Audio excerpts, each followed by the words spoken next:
తిరిగి BCN news కి స్వాగతం. సర్వతోముఖాభివృద్ధి వైపు నియోజకవర్గం పరుగులు పెడుతున్న తరుణంలో రాజకీయంగా కుట్ర పన్ని అడ్డుకోవాలని చూస్తే చర్యలు తప్పవని వైసీపీ సోషల్ మీడియాను ఉద్దేశించి ఎమ్మెల్యే బ్రహ్మానందరెడ్డి ఆగ్రహం వ్యక్తం చేశారు. పల్నాడు జిల్లాలో మాచర్లపట్నంలో పలు అభివృద్ధి పనులు ప్రారంభించిన అనంతరం ఆయన మీడియాతో మాట్లాడారు. శ్రీ పొట్టి శ్రీరాములు జల్ మిషన్ పథకం ద్వారా 1200 కోట్లతో భారీ వాటర్ గ్రిడ్ను నెలకొల్పి నియోజకవర్గ వ్యాప్తంగా అందరికీ మరో ఏడాదిలో తాగునీరు అందించబోతున్నామని తెలియజేశారు.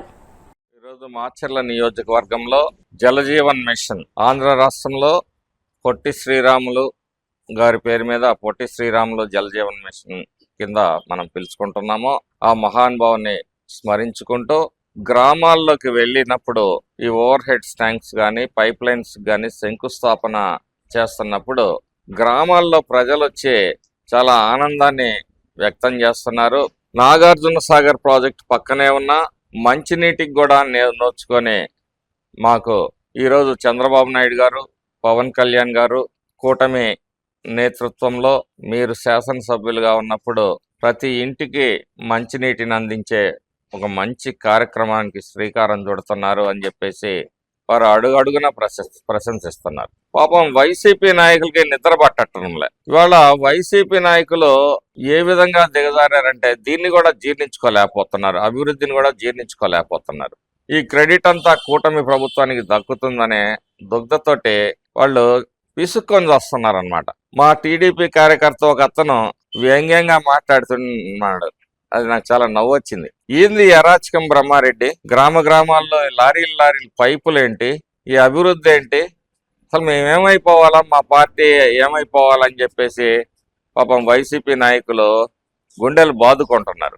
పిన్నెల్లి రాజ్యాంగం అని చెప్పి ఒక పేజీ ఓపెన్ చేసి అరాచకమే అభివృద్ధిగా, అరాచకమే ఈ నియోజక ప్రజలు ఆస్వాదిస్తారన్నట్టుగా మరి వాళ్ళు పోస్టింగులు పెడతా ఉంటే కోనసీమ తిరుమలగా వర్ధిల్లుతున్న వాడపల్లి శ్రీ వెంకటేశ్వర స్వామి ఆలయంలో సోమవారం ప్రత్యేక పూజలు వైభవంగా నిర్వహించారు.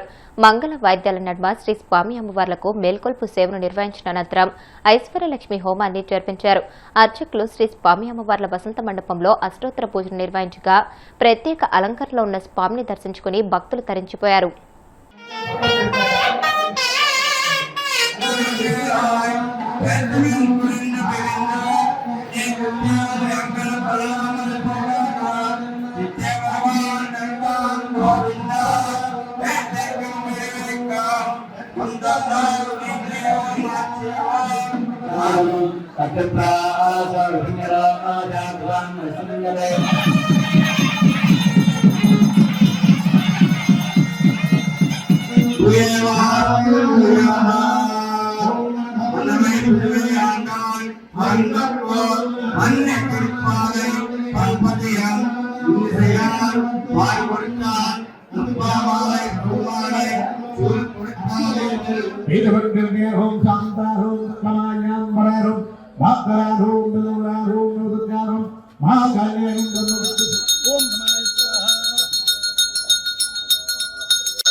కలియుగ ప్రత్యక్ష దైవం తిరుమల శ్రీ వెంకటేశ్వర స్వామి వారిని మాజీ మంత్రి కొడాలి నాని దర్శించుకున్నారు.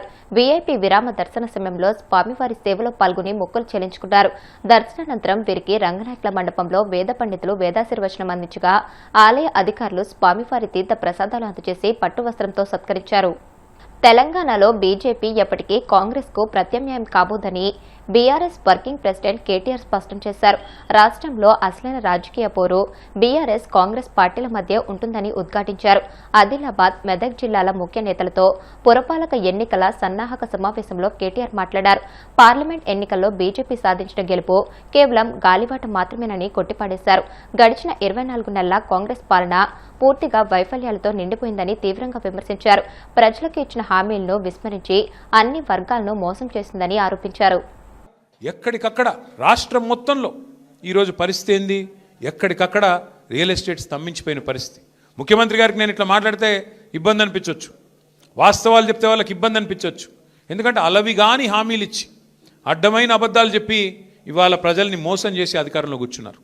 ప్రజలకి అరిచేతిలో వైకుంఠం చూపెట్టినారు. ఏమన్నారు? కేసీఆర్ గారు ₹1,00,000 ఇస్తున్నారు కదా, ఆడపిల్లలు పెళ్లి చేసుకుంటే నేను దాని మీదకెళ్ళి తులం బంగారం ఇస్తా అన్నాడు. ఇచ్చిండా మరి బంగారం? నేను ఆ రోజే చెప్పిన, ఇది బంగారం ఇచ్చే బ్యాచ్ కాదు, పుస్తలతాడు ఎత్తుకపోయే బ్యాచ్ అని చెప్పిన. మనోళ్ళు హైదరాబాద్ వాళ్ళు విన్నారు, ఊర్లల్లో ఆగమైంది. ఏమైంది ఆఖరికి? ఈరోజు నిజంగానే ఎక్కడికక్కడ తాకట్టు పెట్టి, ఆస్తులు తాకట్టు పెట్టి, పేపర్లు పెట్టి అప్పులు తెచ్చుకునే పరిస్థితి, బంగారం ఏమైనా ఉంటే కుదబెట్టే పరిస్థితి. ఇలా మళ్ళొకసారి ఆ పరిస్థితి వచ్చింది. రేవంత్ రెడ్డి గారు కాకపోతే నిజాయితీ గల్లోడు, ఆయన చాలా నిజాయితీ గల్ల మోసగాడు. ఆయన నిజం చెప్పిండు, వెనకటి రోజులు మళ్ళా తెస్తా అని చెప్పిండు. నిజంగానే తెచ్చిండు. వెనకటి రోజులలో ఎట్లుండే, మళ్ళా కరెంటు కోతలు, మళ్ళా యూరియా కోసం లైన్లు, మళ్ళా రోడ్డు మీద దొమ్మిలు, అవన్నీ మళ్ళీ వచ్చినాయి. ఆయన నిజాయితీగానే చెప్పిండు. ఇంకోటి ఆయన ఏం చెప్పిండు మీకు యాదికుండాలా? పాపం ప్రజలు మోసగాళ్ళనే నమ్ముతారు, మోసం చేసేటోళ్ళనే నమ్ముతారు అని చెప్పిండు. నిజంగానే మోసం చేసిండు. 6 గ్యారెంటీలోని గారడీ చేసిండు. 6 గ్యారెంటీలు మా రాహుల్ గాంధీ చెప్తున్నాడు, మా సోనియా గాంధీ చెప్తున్నది అని రాహుల్ గాంధీ మీద ఒట్టు పెట్టిండు, సోనియా గాంధీ మీద ఒట్టు పెట్టిండు, దేవుళ్ళ మీద ఒట్టు పెట్టిండు. ఆఖరికి ఇంతమంది మీద ఒట్లు పెడితే నిజంగానే జనం నమ్మిండ్రు. ఏమన్నాడు? కేసీఆర్ గారు అయితే ముసలవ్వకి ఇస్తున్నాడు, లేదా ముసలి అయ్యకి ఇస్తున్నాడు 2000 పెన్షన్, నేను ఇద్దరికి ఇస్తా, 4000 పెన్షన్ ఇస్తా, డబల్ ఇస్తా, ఇద్దరికి ఇస్తా అన్నాడు. ఆఖరికి ఆ ముసలోళ్ళకు కూడా మోసం చేసి 4000 పెన్షన్ దేవుడెరుగు, ఆ 2000 పెన్షన్ కూడా 2 నెలలకు కొట్టిండు అవకాశంటోడు. ఇక రైతు బంధు తమ్ముడు ఎవరు అంటున్నాడు పక్క నుంచి. భారతదేశంలో స్వాతంత్రం వచ్చిన తర్వాత రైతు దగ్గరికి వెళ్ళి తీసుకున్నోడే తప్ప, తీసుకున్న ప్రభుత్వమే తప్ప ఇచ్చినవాడేవాడు లేడు.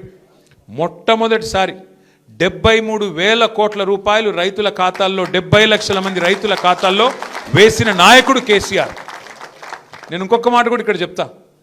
చాలాసార్లు నేను చూస్తూ ఉంటాను, ఈ అగ్రవర్ణాలు, సోకాళ్ళ అగ్రవర్ణాలు కొన్ని ఉంటాయి. రెడ్డిలంటే, బ్రాహ్మలంటే, వైశ్యులంటే, వెలమలంటే, కమ్మాస్ అంటే, రాజులంటే ఉంటారు. తెలంగాణలో 5-6 కులాలు ఉంటాయి.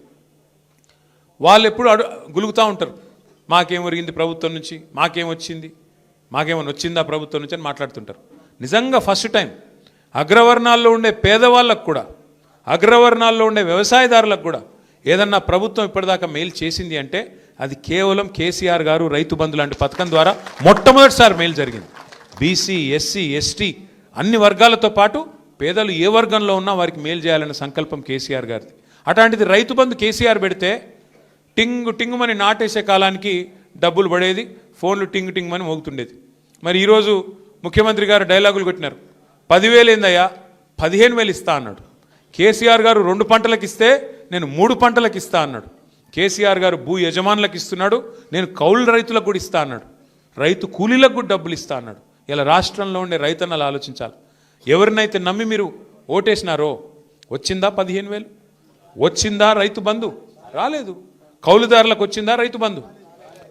రైతు కూలీలకు వచ్చిందా ఆత్మీయ భరోసా? రాలేదు.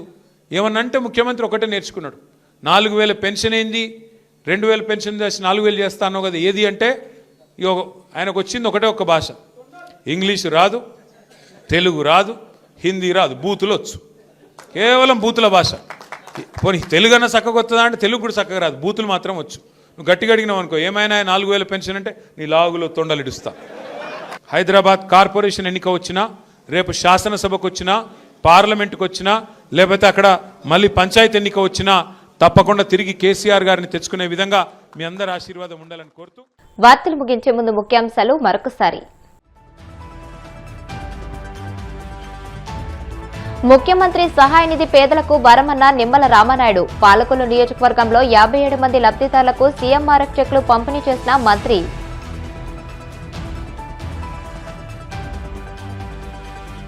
వాడపల్లి వెంకన్న ఆలయంలో ప్రత్యేక పూజలు, మంగళ వాయిద్యాల నడుమ శ్రీ స్వామి అమ్మవార్లకు మేల్కొల్పు సేవ, ఐశ్వర్యలక్ష్మి హోమం.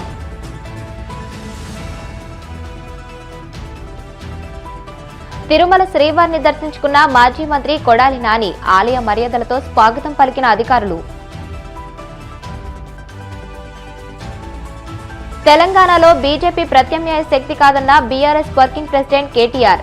అసలు రాజకీయ పోరు బీఆర్ఎస్ కాంగ్రెస్ మధ్యేనని ఉద్ఘాటన. ఈ వార్తలు ఇంతటితో సమాప్తం. మరిన్ని వార్తల కోసం BCN digital YouTube channel, Facebook page ని ఫాలో అవ్వండి. అప్డేటెడ్ వార్తల కోసం ప్లీజ్ సబ్స్క్రైబ్.